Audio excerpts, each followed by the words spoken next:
This was a decade ago now, at a very difficult time in my life.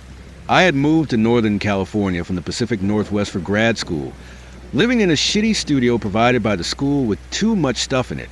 No real chance to make friends yet.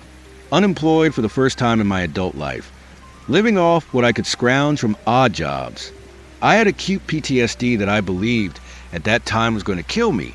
I had been suicidal for years before this, and that made it worse.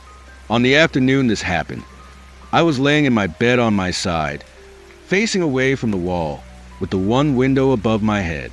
California sunshine, sounds of campus outside. I was drifting in and out of a nap when the previously warm and brightly lit room went cool, silent, and dark. Weird, but maybe a lull in traffic, a cloud over the late afternoon sun. But soon, I felt more, then saw a black shadow behind me. Almost as soon as I sensed the being, I don't know what else to call it, I felt it try to enter me and felt. The most pain I've ever experienced. This wasn't sexual at all. Instead, it felt like the black shadow was trying to float into my body, to possess it or just to satisfy its curiosity. I have no idea, but it hurt so badly, like every cell on my body was on fire. I didn't dare turn around. I didn't think I could face what I'd see, and I didn't know anything else I could do to stop it. Because it felt imperative to stop it, my whole body was screaming. I could even feel my face form a scream, but nothing came out. The only thing I could think of to do was to just tighten every bone, muscle, tendon, cell in my body and try to force it out, or at least stop its progress. So that's what I did, and it kind of worked, at least. That pushing through feeling stopped for a second. It started up again, and I tightened even further, my body in so much pain from the intrusion that the tightening was almost a relief. And it stopped again. I became aware that I had a sense of a silent emotional response from the being. As I relaxed a bit and it attempted to intrude once more, but more tentatively this time.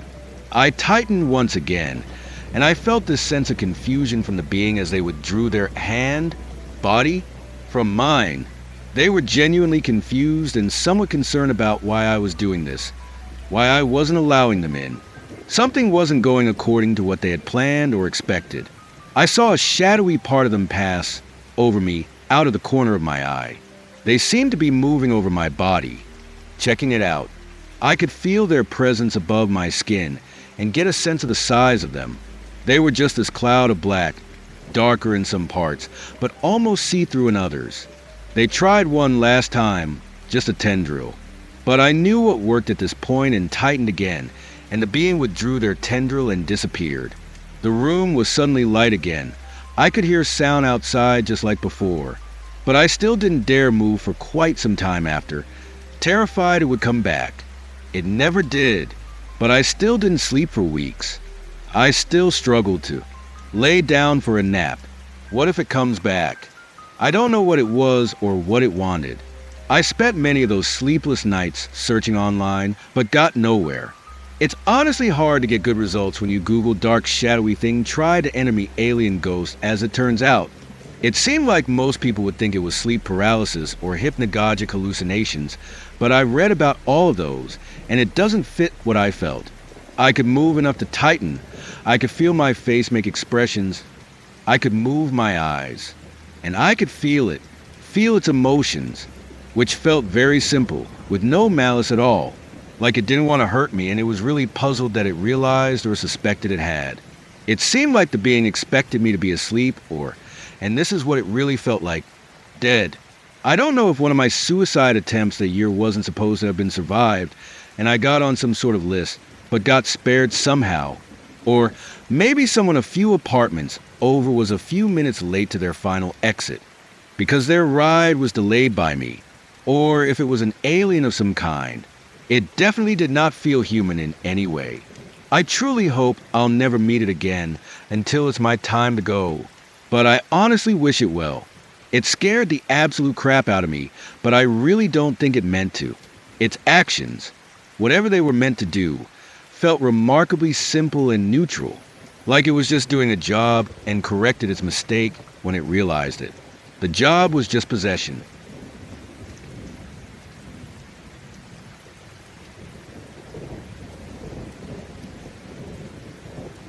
Many, many years ago, our son went through an extreme night terror phase that gradually morphed to include sleepwalking. He was only 3 at the time and not very articulate yet. He didn't seem to remember the night terrors and wasn't afraid of being alone in his room, or even of going to bed on his own. Thither he would go, without any prompting, and we'd go check on him and see his little sneakers neatly placed beside his bed and him curled up under the covers in his PJs. We found that having him sleep in bed with us prevented these episodes altogether. So for weeks, we did just that. It was a bit of a squash, but definitely beat the alternative. But shortly after we resorted to this fix was when the sleepwalking began. One night, I felt him clamber over me, and groggily I assumed he had to go to the bathroom and almost instantly fell back to sleep. I woke to his terrified screams, disoriented about where he was. My husband found him, shaking uncontrollably, next to his bed, eyes dilated and blank with horror. We carried him back to our bed, holding him close, and waited for him to fall back asleep. This continued to happen off and on for weeks before my mom brought a lady who was a self-proclaimed Karandra, or witch doctor, to our home and had her cleanse it. She said our house had a lot of negative energy from previous tenants and restless spirits of small children who had become attached to our son. This was all horrifying to hear. We had experienced odd things, but none more disconcerting than our son's night terrors. The night terrors stopped after her cleansing, but other activity kicked up, and we continued to have our son sleep in our room, terrified that he'd have another episode. Some of the other experiences were knocks within the walls, doors opening on their own, pictures flying off the wall, doors slamming shut as you approached them, though no one was on the other side to have been able to slam them.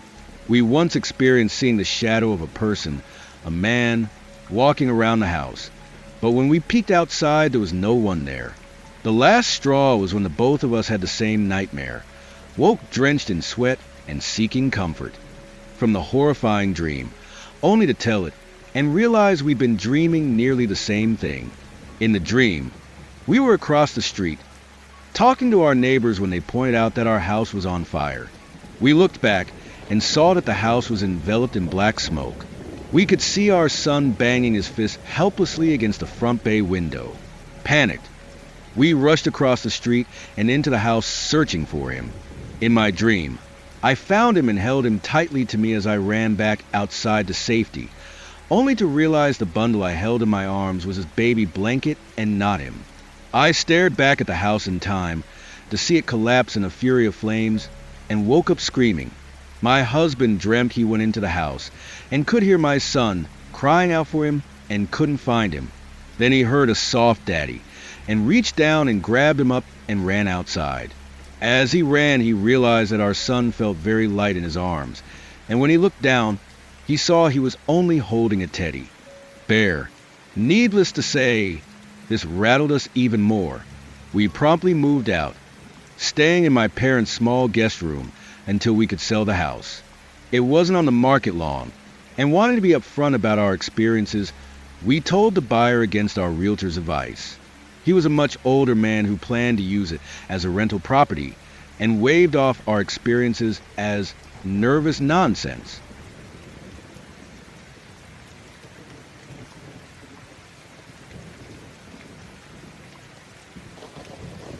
Shortly after my son was born, my then husband and I bought a 100-year-old house for our expanding family, which included the 3 of us and our medium-large dog. As someone who grew up afraid of the dark, after a strange incident with a neighbor boy looking in my windows as a child, I repeatedly had to tell myself that the creaks and thumps and sounds were normal for a house of that age, with old-growth trees that bumped the roof and scraped the windows at night, and noisy radiant heat, and a back gate that wouldn't stay shut and clanked in the wind. I'd hear something, and instead of investigating, I'd hide under the covers like any reasonable adult. When my then husband and I split up, I kept the creaky house and he kept the medium-large dog. When my son was still small, the 2 of us were watching a movie in the front room around dusk when my phone died. As a Type B personality, the one charger I had was typically strewn somewhere about the house. This time I found it in the kitchen. But as I crossed to the counter to plug it in, I had the overwhelming goosebump why. Tingly sinking sense that something was very, very wrong. I turned and I realized that not only was the back gate open again, someone was sitting cross-legged in the yard seemingly staring at the house. They had a hood and dark sunglasses, despite the fleeting light, and didn't move even when I stepped closer to the window to make sure I wasn't hallucinating. They remained eerily motionless when I was certain they could see me, and still even when I was pretty sure they could see that I had seen them. I quickly locked the back door, grabbed my phone and my charger, and headed into the dining room to my laptop, where I sent the first person I could see online a message that someone was sitting in my yard staring at my house, and that my phone was dead, and to please call the police if they didn't hear from me in a few minutes.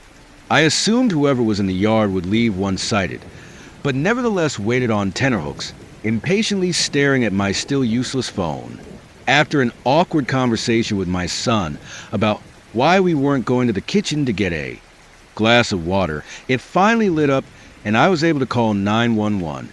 I tried to calmly explain to the dispatcher that I was sure the person was gone, but begged that they please send an officer to check my yard, as the motionless staring was unsettling at best.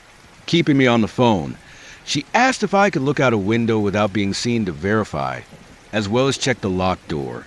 I awkwardly crept as stealthily as I could toward the kitchen, slowly realizing that while the back door was locked, it also had a very clearly too large dog door, with no functioning way to block it.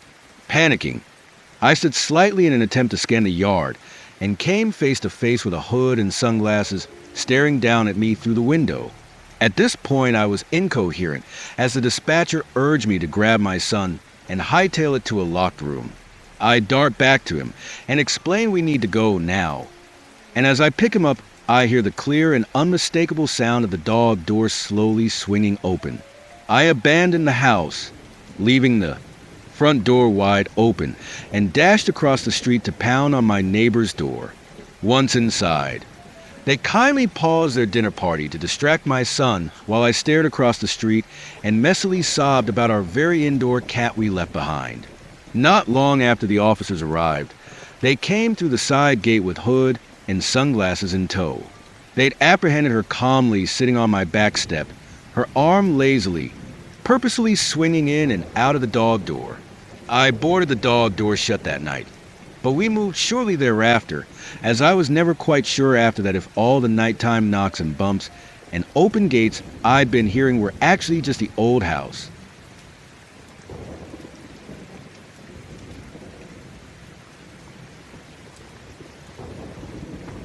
My rural neighborhood is home to a large feral cat population, and I always keep food and water out for them on my deck.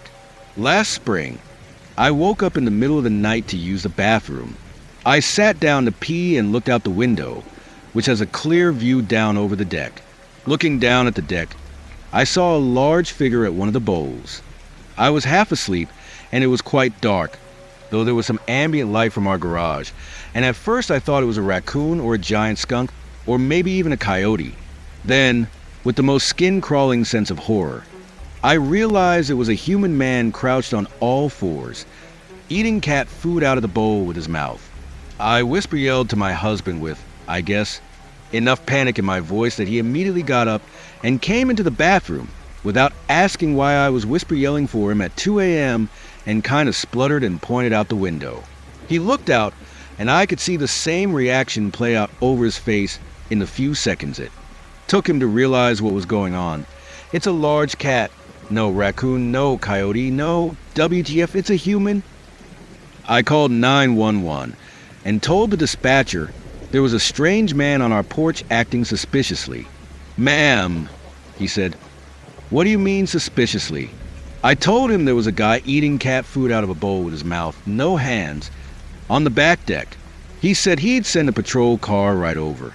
Meanwhile, my husband tiptoed downstairs to get a baseball bat from a closet, and I continued peeking out the window to keep an eye on the dude, barely believing what I was seeing. At some point, I suppose he must have stopped eating. There wasn't that much food out to begin with, and unless he was eating kibble by kibble, he would have finished very quickly. But he remained in the same hunched, crouched position over the bowl, the back of his head and his face obscured by the hood of his sweatshirt. After what felt like hours, but was actually more like 5 or 6 minutes, we saw headlights approaching from down the road. Our visitor must have seen them too, because he got up, easy as you please, walked off our deck, and disappeared into the shadows at the edge of the yard. We had a cruiser parked in our driveway for the rest of the night, and the next morning installed motion-activated lights and a camera. We took the cat food off the deck at night for the rest of the month. We haven't had an unwelcome visitor again, but I will always be afraid of looking out the window in the dark and seeing a man instead of a cat.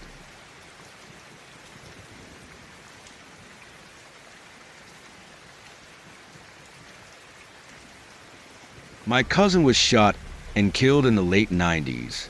He was very young, only 21, a victim of mistaken identity. He and I got along well, and I loved him, of course, but we weren't particularly close. So when I started dreaming of him constantly, it was unnerving and very draining. Years passed. I got married, had a son, moved a couple of times, but I'd still have very lucid dreams of him. It was exhausting. One afternoon, I fell asleep on the couch in our living room while my son played quietly on the floor. My husband had night school, so he didn't get home until 9 or so it was just our son and I that were home. While I napped, I had one of those very lucid dreams. I was napping on the couch, but knew he was approaching our house. I knew in the dream that he was dead. The knowledge filled me with a paralyzing feeling of dread. I couldn't move and was very afraid as he walked up our driveway. I could see his shadow walking past the front windows, saw his silhouette through the frosted glass of our front door. In my dream, my son, only a toddler, saw him and stood up and began to approach the door. I couldn't call out to him, warn him away. My son babbled, and my cousin cocked his head at the sound. Somehow, I was able to move, and I enveloped my son in my arms and silently pleaded with my cousin. "I'm so sorry, Stephen, but please, please." "I can't." "Please go. Please just go." I saw his shoulders slump, and he turned away. I felt terrible, but the fear would not let up. I peeked through the window beside the front door and saw him walking away, turning the corner by our garage, and then I startled awake. I looked around outside, through the window. All was normal. My son was still playing on the floor. Everything was okay. I picked up a book I'd been reading to take my mind off my disturbing dream. At some point, I set it down and realized my son had also stopped playing. We just stared at each other. There was a strange sort of tension in the air, a ringing in my ears.